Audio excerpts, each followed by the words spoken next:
अस्सलाम वालेकुम हाज़रीन ऐं नाज़रीन। ड्रामा सीरियल दुलाब जी दोस्तों अॼु जेका अपडेट्स ॾियण वारा आहियूं इहे तव्हांजे लाइ हिकु ख़ुशख़बरी बि हूंदी, तव्हां लाइ गिफ्ट बि हूंदो।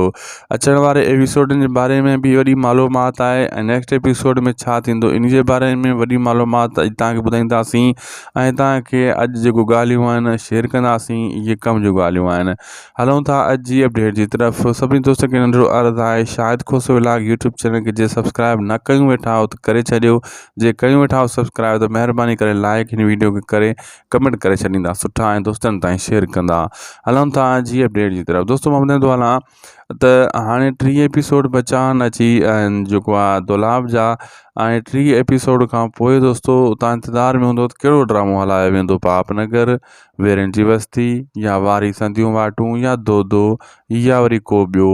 ऐं तव्हांजा इहे बि कमेंट अचनि था मूं ॾे त यार टीज़र बार बार अचनि था ड्रामनि जा, ड्रामा छो नथा हलाइनि। दोस्तों ड्रामा हाणे जीअं दुलाब ख़तमु थींदो पोइ हलाईंदा। दुलाब जे इंतज़ार में आहिनि।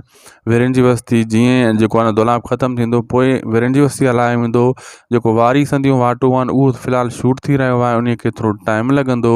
ऐं दो बि उन खां पोइ शूट थींदो। बाक़ी पापनगर ड्रामो तयारु पियो आहे, उहो बि जेको आहे न जीअं दुलाब ख़तमु थींदो पोइ उन खे केतिरनि वारा हलाईंदा। न त ईअं हाणे हलाईंदा त दुलाब कामयाबु ड्रामो आहे हू फ्लॉप थी वेंदो।